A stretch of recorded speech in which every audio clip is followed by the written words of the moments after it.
Ok, boa tarde.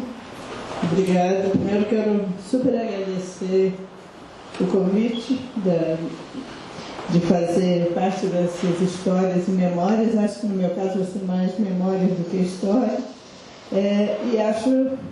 Queria dizer que acho que foi um formato super legal, para a gente ir um pouco andando no tempo, ao longo dos dias, mas espero que eu consiga acompanhar e achei muito interessante e agradeço isso.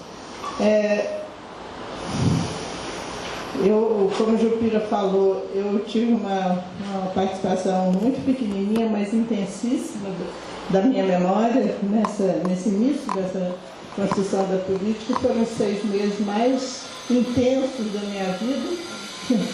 Eu trabalhava direto lá com a Mônica, né? E até hoje essa vivência me ajuda a dar aula, orientar tese, sobre essas coisas, né? Depois tive o prazer de ter a Mônica, acolher a Mônica fazendo a sua dissertação. Esqueci que ano foi, Mônica, você lembra? 2005, né? Então, foi uma boa maneira de recuperar, e hoje eu estou aqui um pouco lembrando e ficando muito feliz de ver que todo mundo lembra com a mesma intensidade que eu. Então deve ter sido assim mesmo, né? Se é tão intenso, né? Eu vou tentar pegar alguns pontos para jogar para discussão, que eu acho que é o que eu consigo fazer aqui, mais do que resgatar coisas que vocês três, cada um do seu ponto de vista, já fez muito bem, né? Então, sem muita ordem, o primeiro ponto que eu queria recuperar é que, quer dizer, todo mundo falou dos processos de mudança, né? A Mônica fez uma trajetória pelo lado das lutas pelas políticas urbanas e habitacionais, reforma urbana, tudo isso. Mas eu queria ressaltar que, do ponto de vista das políticas habitacionais e urbanas, esse momento foi um momento de grande inflexão. Claro que sempre tem uns pés atrás, né? Tem a experiência do Prodecon, tem a lei orgânica aqui em Belo Horizonte, que foi um momento de aprendizado coletivo muito grande para todo mundo. Tudo isso, mas do ponto de vista de pensar políticas habitacionais, é uma mudança radical em relação a governos anteriores. Também me lembrou aí, Jupira me soprou aqui também, o governo anterior do PSDB tinha uma política explícita, clara de habitação. Não investir em habitação. Estava escrito na política. Porque, né? Para não incentivar novas habitações. Isso é uma política clara. Então, você, de repente, formular uma política vindo com toda essa trajetória nacional de construção, isso é um ponto de inflexão super importante, não é só mais uma mudança de governo, né? Então, tanto politicamente, de uma forma mais geral, na sua articulação com a política urbana, quanto em como tratar a questão da habitação. Claro que a gente tem também um pioneirismo, de certa forma, não tão radical, mas um pioneirismo do próprio papel, né? Que quem fala muito disso há muitos anos é o EDEC, né? Que fica tentando resgatar essa ideia. Antes, é uma ideia de ação afirmativa territorial, eu gosto de falar assim porque você está tratando diferentemente aqueles espaços que foram filtros de processos diferentes, né? Em geral por desigualdade, injustiça, etc. Mas a grande mudança é a ideia do reconhecimento do direito de permanência nos lugares em que as pessoas estão, né?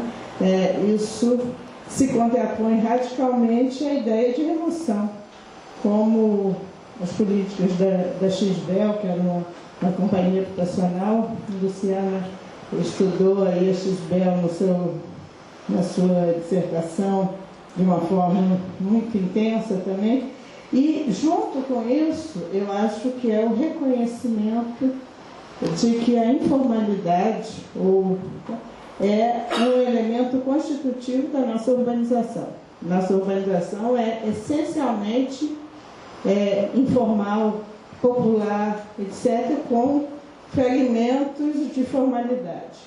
Ou seja, isso é um jeito de inverter a lógica, não é alguma coisa que está errado ou que deve ser consertada. É o oposto, ou seja, a gente tem que pensar ao contrário. A maioria da população urbana brasileira e a maioria das nossas cidades são formadas a partir desses processos.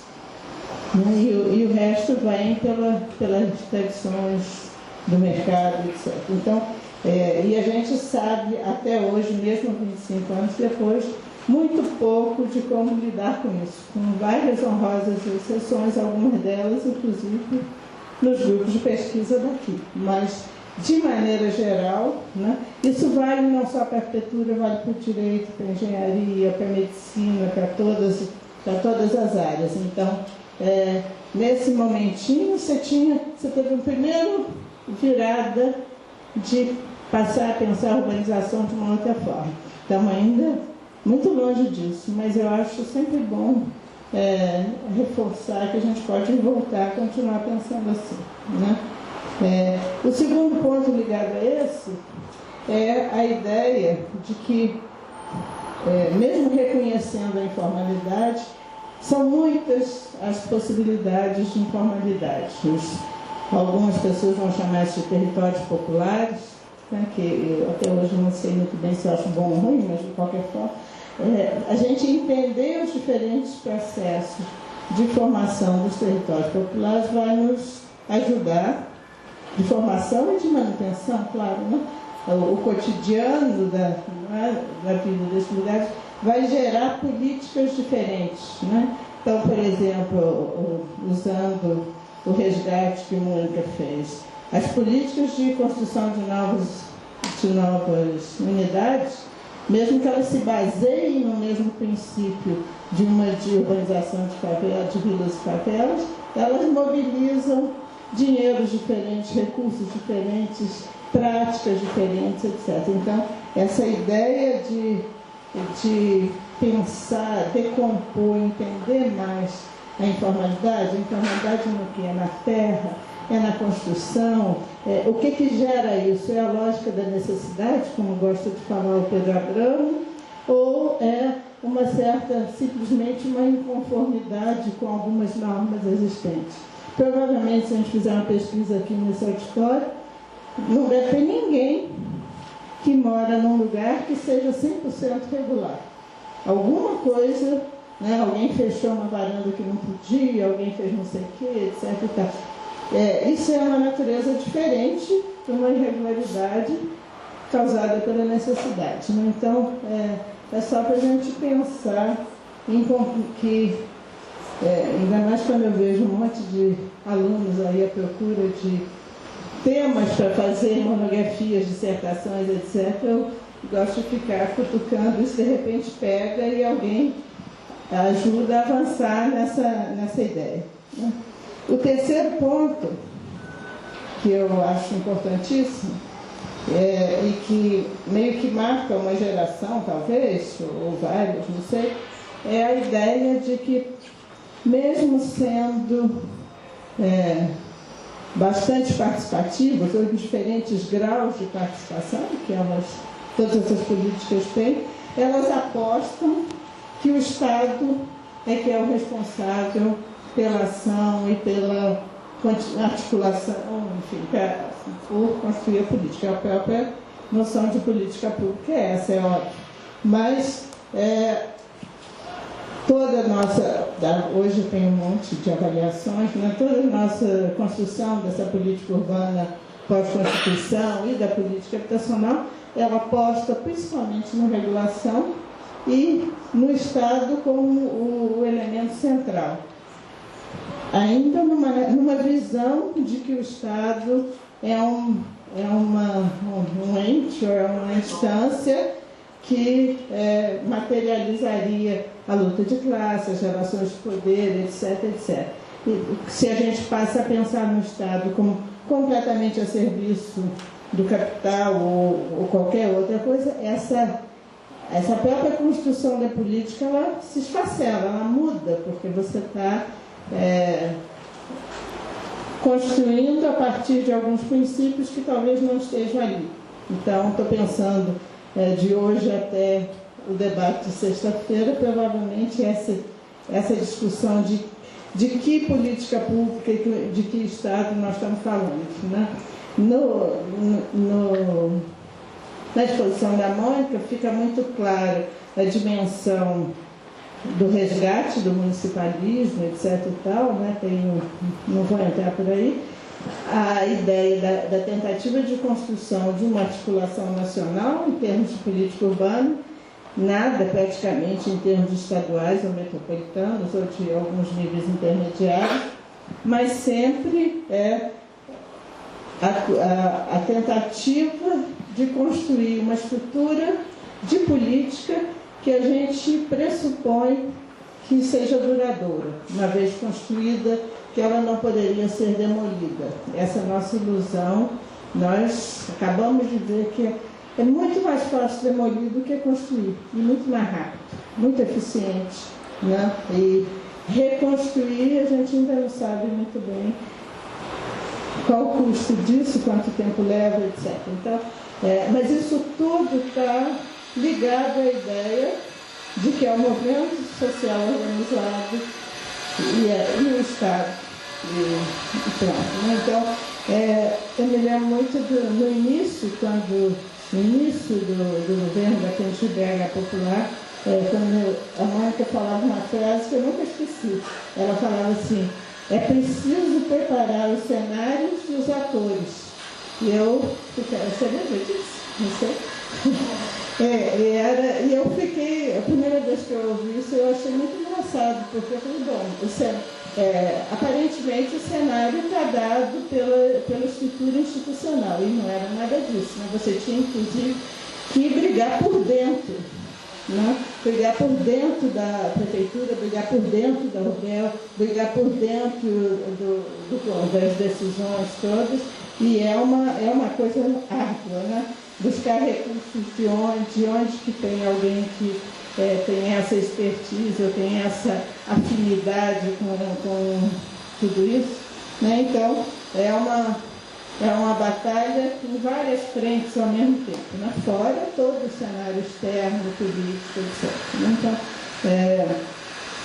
acho que conquistar espaço no conjunto da prefeitura eu acho que é um desafio até hoje. Não sei qual estou longe da prefeitura, mas assim, eu vejo ainda muitos olhares setoriais, né? E essa coisa de articular é muito difícil.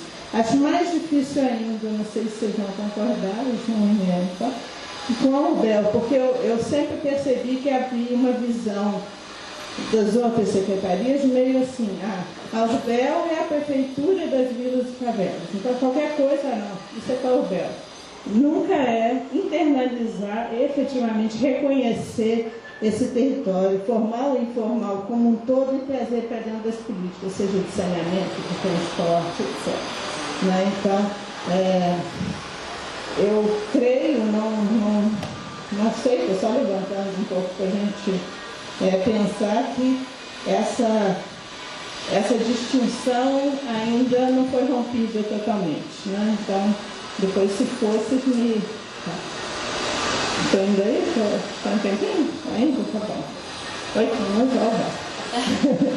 O quarto ponto que eu queria ressaltar, vocês já viram, né? Mas que eu acho importante ressaltar digamos, a sofisticação da construção da política, né? Não é só metas e resultados e por onde que passa, etc., mas essa ideia de preparar o terreno, de construir junto uma outra cultura com relação à habitação, eu acho que ela é impressionantemente, cada vez que eu vejo, há muito tempo que eu não via, acho que ela é muito completa, não quer dizer nem que é perfeita, nem que cobre tudo. Pelo contrário, a Mônica mesmo colocou vários partes de territórios populares que a política nem sequer arranhava. Por exemplo, todos os loteamentos de periferia, ou moradores de rua, ou várias outras questões, coabitações, etc., que estavam fora dessas respostas, que seriam ou construção de novas unidades ou a urbanização de áreas dentro das EIs ou dos SE4, etc. Né? Então, mesmo com isso, eu acho que tem um amplo leque de ações que são fundamentais para o sucesso dela e que muitas vezes a gente não vê. Pulou de 8 por 5 rápido.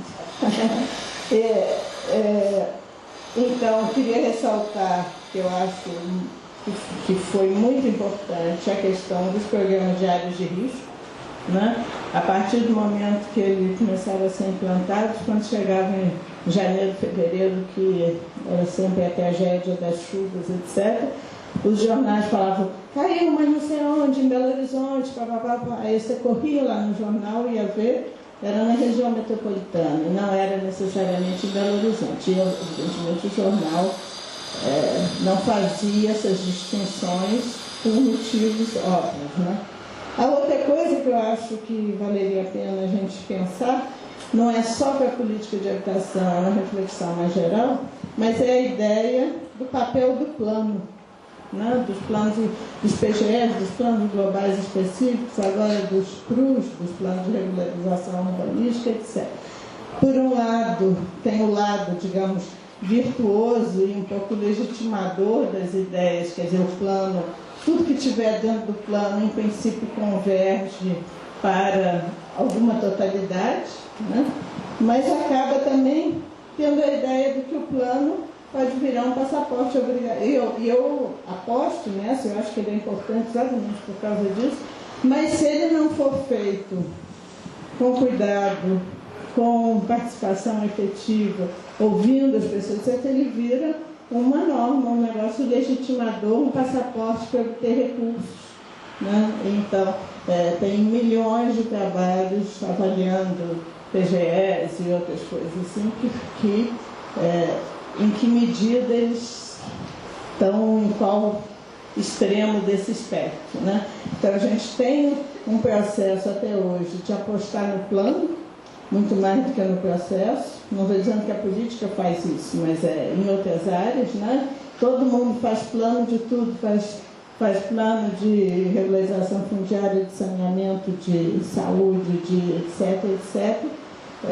Eu vejo, por exemplo, os planos de regularização fundiária são excelentes diagnósticos da regularidade e da irregularidade urbanística, ambiental, etc. São fontes preciosas de informação, mas eles são entregues e aí, a partir daí, que se vai poder negociar recursos, etc, etc. Né? Então, a nossa cultura do plano, né, a herança lá do modernismo, etc., continua muito arraigada. E isso, de certa forma, muitas vezes pode ser um elemento de cercear, impedir outras ações mais autônomas, etc., que poderiam colaborar na implementação das políticas. Então, aí é claro que cada caso vai ser um caso. E a última coisa que eu queria falar era, e eu fiquei pensando na hora que a gente falou que o movimento está brigando para manter o Minha Casa Minha Vida, né? Falei, falando aqui, nossa, esse é o nosso ponto de chegada agora, olha que tristeza, né? Porque chegamos a um ponto de lutar por uma coisa cujo formato nós tanto criticamos e etc e tal. Então nós estamos mal mesmo, né? Então essa ideia, mas temos que fazer isso, né? Evidentemente. É só para mostrar que nessas análises de política, principalmente nessas retrospectivas, muitas vezes aquilo que no primeiro momento foi um grande mérito, de repente vira uma grande limitação, a parte da crítica, etc. Né? É claro que isso é um pouco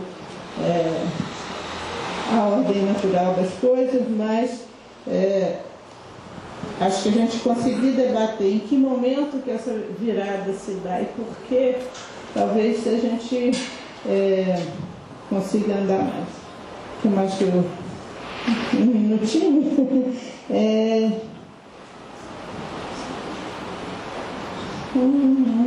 Tem tanta coisa aqui que eu vou...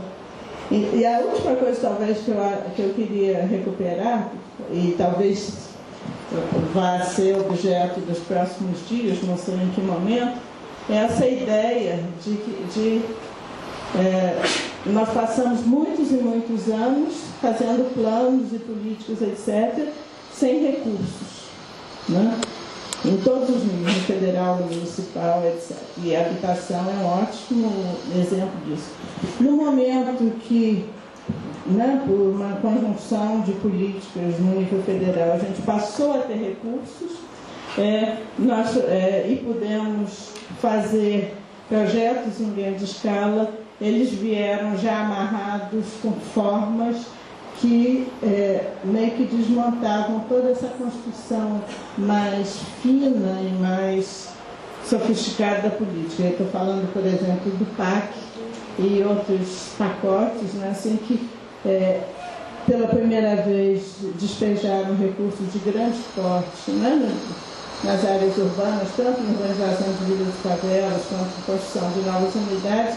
E as respostas que nós pudemos dar, ou que as políticas puderam dar, melhor dizendo, foram no formato de Minha Casa Minha Vida, ou de um Vila Viva que, pelo próprio porte das intervenções, gera milhões de remoções, não necessariamente com reassentamentos, etc. Então, tem uma ironia aí, que acho que a gente tem que refletir sobre ela, que na hora que passa a ter recursos, as consequências também são muito nefastas, digamos assim, né? Bom, é isso. Vou parar por aqui, que acho melhor a gente abrir o debate. Obrigada.